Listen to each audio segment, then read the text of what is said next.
నన్ను ఎవరు ముట్టుకున్నారో ముందుకు రండి. అది నేనే.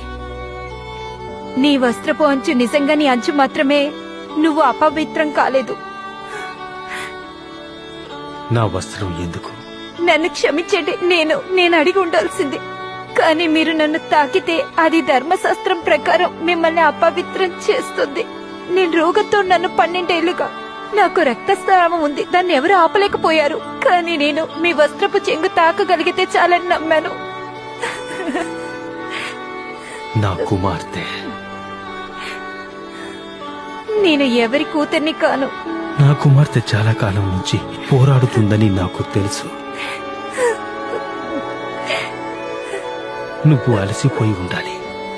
అది నిజం.